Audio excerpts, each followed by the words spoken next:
ลมเย็นเยือกพัดวูบเข้ามาในรถเก่าๆของผมพาให้ขนลุกสู้ไปทั้งตัวทั้งที่อากาศข้างนอกก็ไม่ได้หนาวอะไรผมกับเพื่อนอีก2 คนตั้งใจมาที่โรงพยาบาลร้างแห่งนี้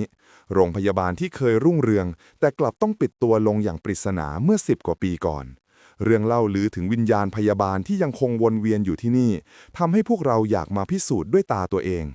ไฟฉายส่องนำทางพวกเราเดินลึกเข้าไปในตัวอาคารกลิ่นอับชื้นและกลิ่นยาเก่าโชยมาเตะจมูกผนังปูนที่เคยทาสีขาวบัดนี้เต็มไปด้วยรอยแตกร้าวและคราบสกปรก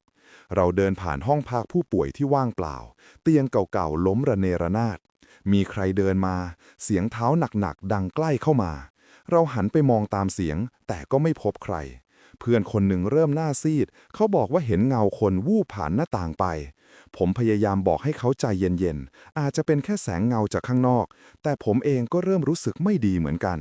เราเดินต่อไปจนถึงห้องพักของพยาบาลที่นี่ดูเหมือนจะยังคงสภาพเดิมมากที่สุดโต๊ะทำงานยังวางอยู่มีเอกสารเก่าๆกระจัดกระจายอยู่บนพื้นจู่ๆประตูก็ปิดลงเสียงดังปั้งพวกเราสะดุ้งโหงหันไปมองที่ประตูแต่ก็ไม่มีใครอยู่ตรงนั้นเราพยายามเปิดประตูแต่เหมือนมันถูกล็อกจากข้างนอกทันใดนั้นเองเสียงกระซิบแผ่วเบาดังมาจากข้างหูผมออกไปออกไปจากที่นี่ผมขนลุกสู้ไปทั้งตัวรีบหันไปมองรอบๆแต่ก็ไม่เจอใครเลยเพื่อนอีกคนกรีดร้องออกมาเขาชี้ไปที่มุมห้องตรงนั้นมีร่างของพยาบาลคนหนึ่งยืนอยู่เธอสวมชุดขาวเปรอะเปื้อนเลือดดวงตาแดงก่ำจ้องมองมาที่เราผมไม่รู้ว่าเกิดอะไรขึ้นรู้แต่ว่าต้องหนี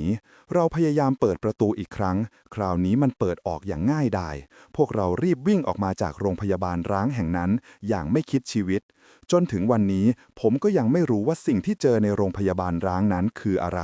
แต่ผมรู้ว่าคงไม่มีวันกลับไปที่นั่นอีกแล้วและหวังว่าวิญญาณพยาบาลตนนั้นจะได้พบกับความสงบสุขเสียที